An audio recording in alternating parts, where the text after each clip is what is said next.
wacho tiri kutaura nezvei zvinenge zvichimbofambiswa sei?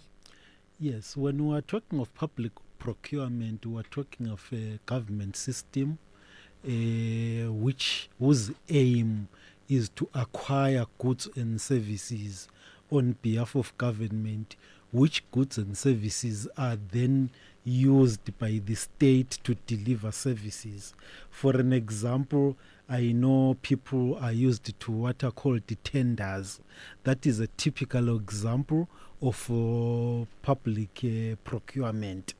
Mm-hmm. And disposal of assets? Yes, disposal of assets is government assets in terms of the government accounting systems are supposed to be used or kept for a particular period. I will give an example of vehicles. I'm sure if my memory is correct, government vehicles are supposed to last for 4 years, thereabout, sometimes 5.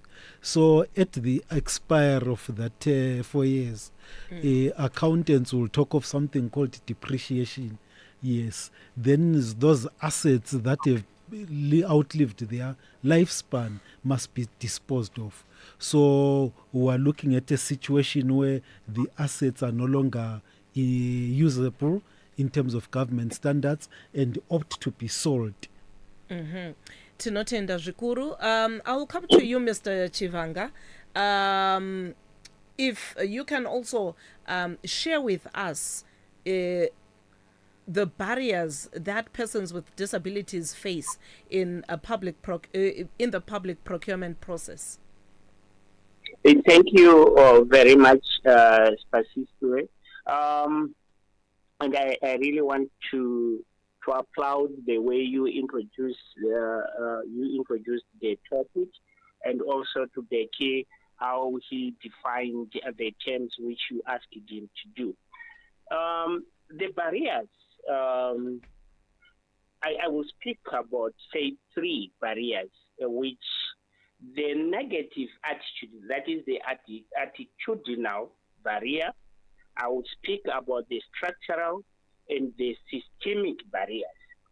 So you will notice that persons with disabilities in the main are regarded just as consumers of goods and not as contributors to the economic development and as business people.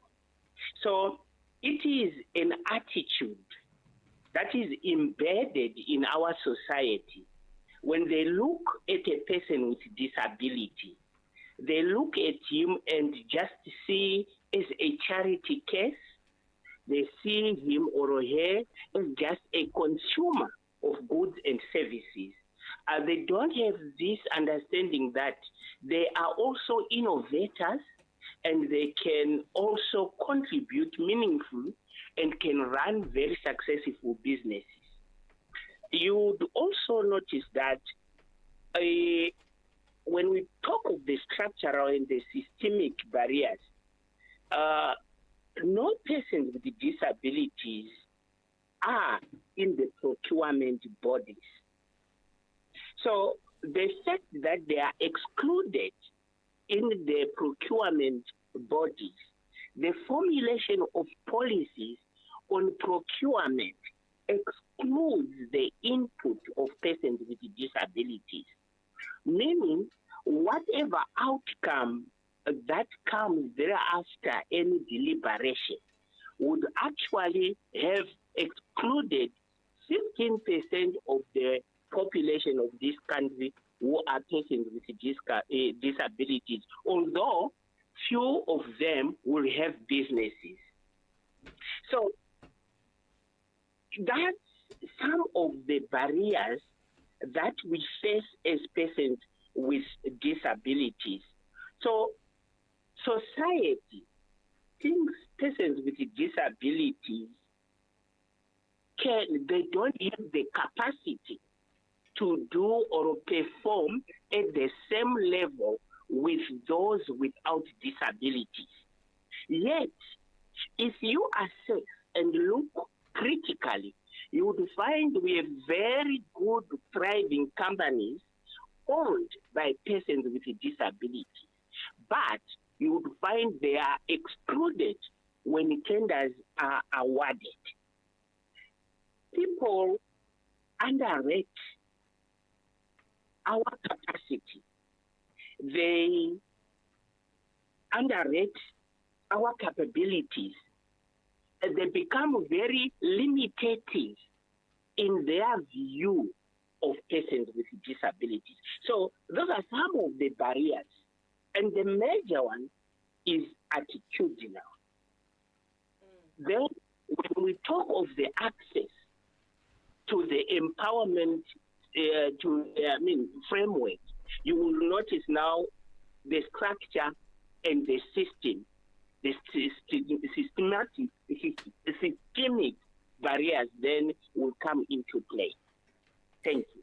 You are listening to the Disability Factor on Star FM, sounding good all the time. And tonight we are discussing Public Procurement and Asset Disposal Amendment Bill.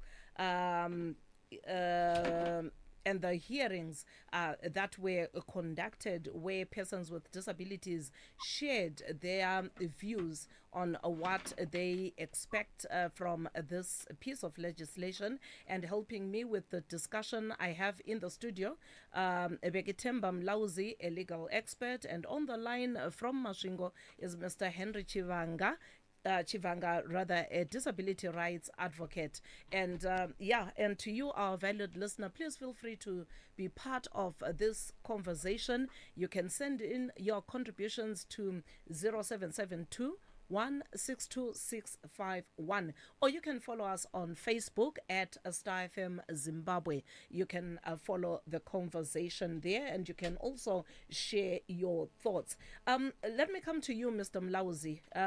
You heard what Chivanga said in terms of the barriers, the challenges that they face. And if you can also share the current legal frameworks that are available that govern public procurement and asset disposal, and how they address inclusivity for persons with disabilities. Thank you. Right. At the moment, we've got the Act, the current Act, which seeks to be amended by the bill. So I'm not so sure if there is any other legislation that deals with issues of procurement. But I took the opportunity to maybe quickly have a look at the Constitution, which is supposed to be the supreme law of the land.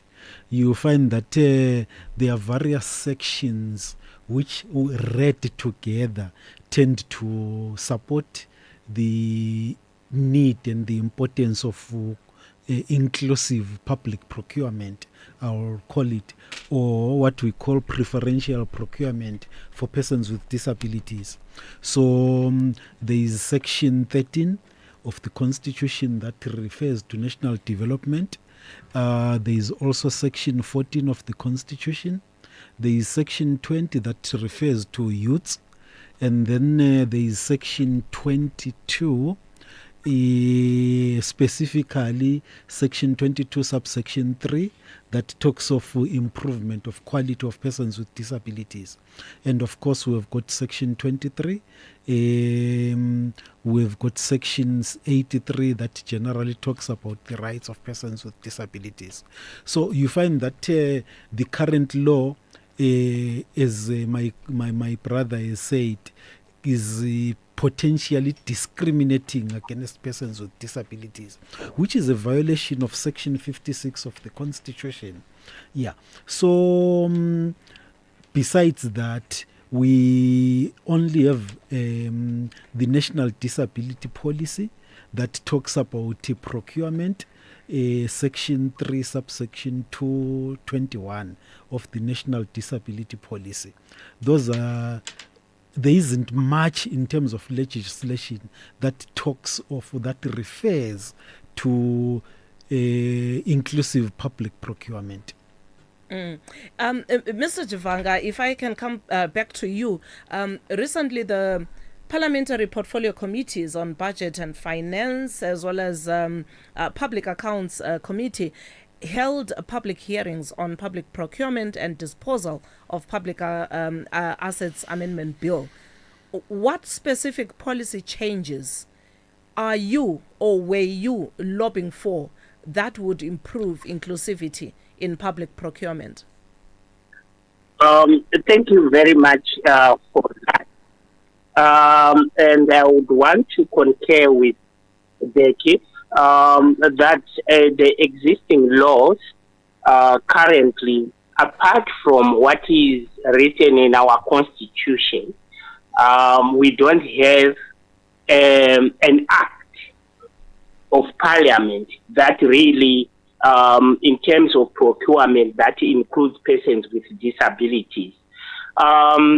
Coming to your question, the specific policy changes which we are advocating for are 4 or 5. I will speak about them. We are looking at reforming which areas should be reformed. Then we have a recommendation. For the first one is the procurement quota. We insist that we have to set aside a designated percentage of public contract for persons with disability-owned businesses. This is very important because we will be able now to say at the end of the tendering process how many companies for the youth, for the women, and for persons with disabilities have been awarded the tenders. We are looking at this other reform area, the skills capacity building reform. We want to see in the procurement, this amendment act, we want to see issues of funding programs and procurement literacy workshops tailored to entrepreneurs with disabilities.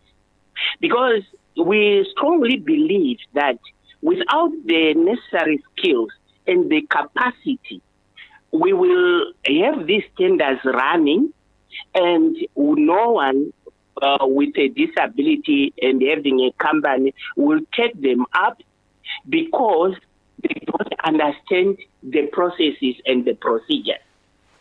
We also want to look at this reform area on accessible e-procurement system. Design digital platforms to accommodate diverse needs, e.g. screen reader compatibility, alternative formats like Braille, so that all those persons with disabilities who use those formats in communication will be able to understand and be able to respond to the procurement, the tendering, the tender, the bid, to say there is this procurement bid tender for this ministry, they want these protective clause. When we have a lot of companies for persons with disabilities who are in that category, but they miss it because the way the bids are being advertised is not friendly to them. We can also speak about certification and recognition. We would want to see in the Procurement Act an established formal registry for persons with disabilities owned businesses to ensure eligibility and visibility. Because with those now in the open and us being transparent as a country, as a nation, we will be able then to know these companies, where they are. And above that, we have to do the monitoring. As a reform, let's look at monitoring and exclusion matrix. This, the recommendation is we require procurement agencies to report on participation of persons with disability-owned companies. This is very important because after the cycle of advertising for tenders, they are gazetted and the processes are done. If we have that quota system, at the end of the tendering process, those awarded the tenders, we want that to be made public to say who was awarded this. Then we can pick whether we have youth, whether we have women, whether we have persons with disability companies. Then we link that to the quota system as enshrined in the Acts of Parliament. But Thank you so much for that, Mr. Chivanga. Bekitamba, you heard what he said, but what do you think are the common compliance challenges that public agencies face when trying to adhere to the inclusivity of laws in procurement?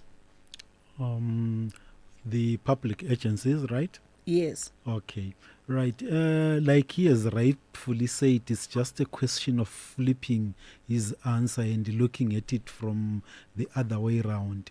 You find that most companies or government institutions lack capacity to deal with persons with disabilities. Like he has rightfully said, I will give an example of the United Kingdom Procurement Act. It's section 95 addresses the concerns that he is talking about. If you also compare with the South African Procurement Act of 2024, it is also very succinct about these issues.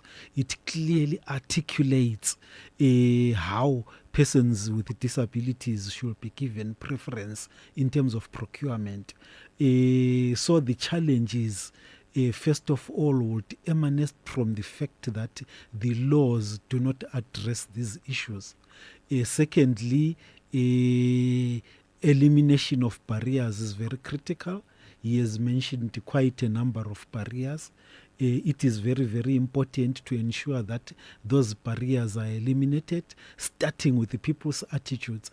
And the people's attitudes also entails issues like favoritism and corruption. You see, but once there is a quota system that is in the Act, it makes life easier for everyone. In fact, from a law point of view or a legal point of view, it will then enable persons with disabilities to enforce their rights if that quota is not met.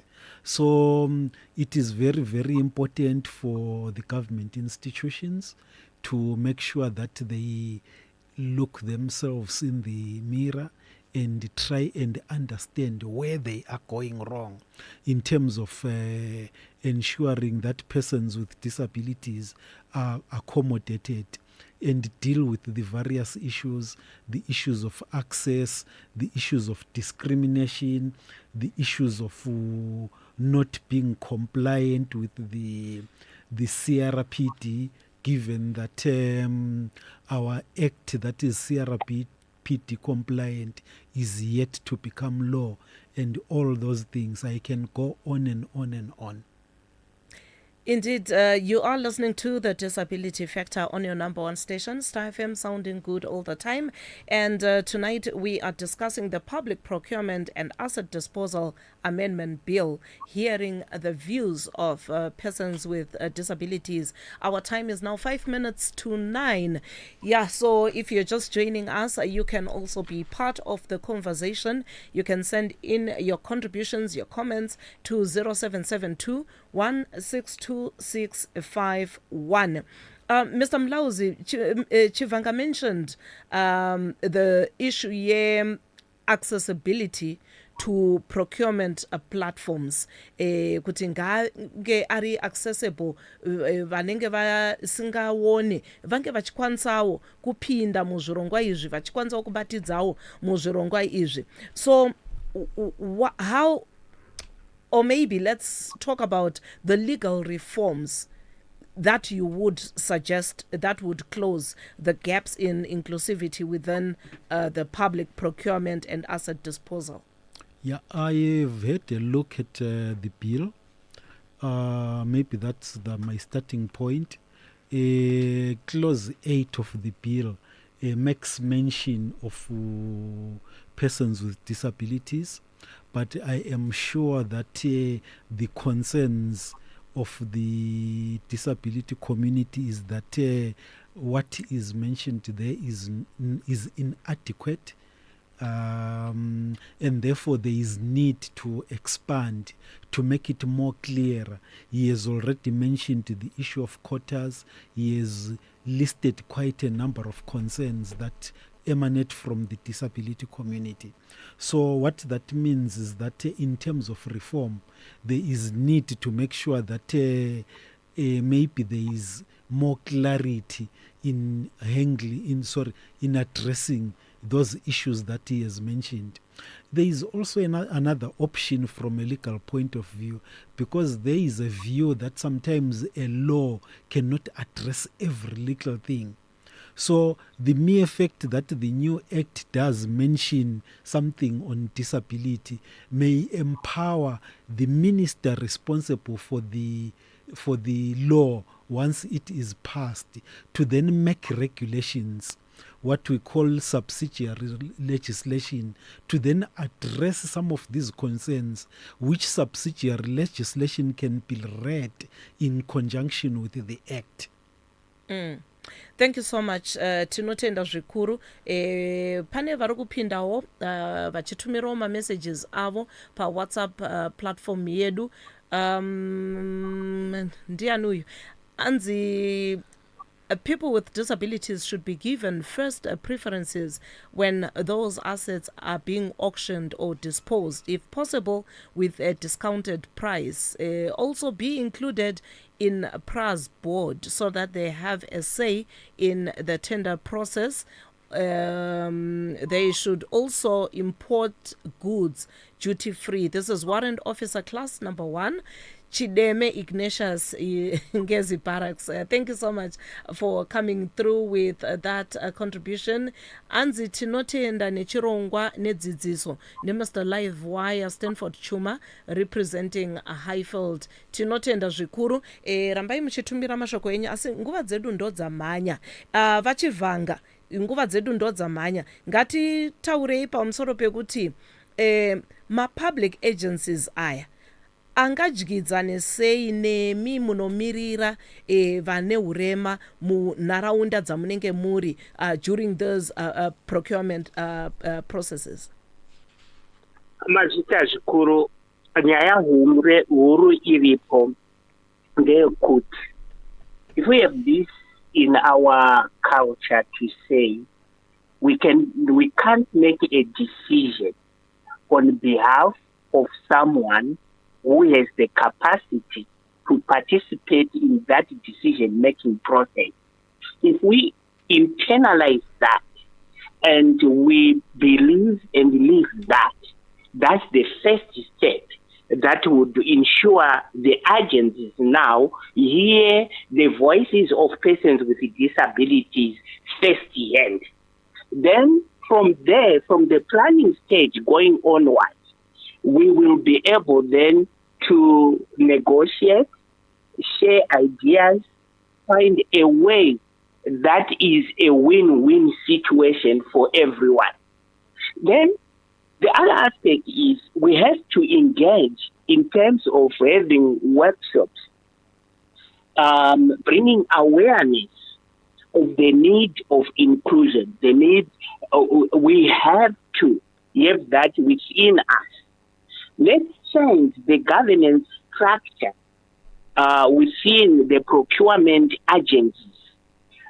Those governing structures, the management, it should include persons with disabilities. Now, when we do that, we will have set a very good platform that will enable the agencies and persons with disabilities to engage meaningfully, and actually we will see persons with disabilities being empowered. Empowerment starts when we include people from the planning stage until we go to the implementation, and also include them in the monitoring and evaluation so that we can learn from what we would have done and see areas where we can improve. And that's the way we can see us empowering persons with disabilities. That's how I look at it. But thank you. Coming to you, Mr. Mlauzi, as we wrap up, if you can also give your key recommendations to lawmakers and as they continue deliberations on this bill. Thank you very much. Yeah, my key recommendation is to obviously address the concerns of persons with disabilities, and also given the fact that the persons with disabilities bill is still in the pipeline, it is also important maybe to also compare with this bill and find out how best certain of the issues that are in this bill can be addressed in the persons with disabilities bill, or vice versa. There is also need, like I said, to look to on a comparative basis, look at what other countries have done. I've already given an example of the South African Procurement Act, the United Kingdom Procurement Act. There are many others, the Zambian, the Kenya. We have got the EU procurement policy, which guides European countries. There are so many examples. It is very, very important not to reinvent the wheel, but to learn from what others have done, and come up and use what are called promising practices. Unfortunately, we have come to the end of our program.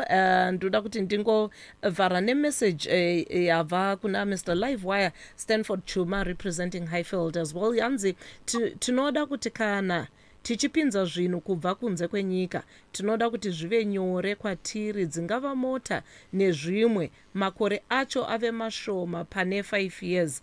Tinotenda zvikurusa. Chairman Black Moses Nasimarova late entry, and the policies must be implemented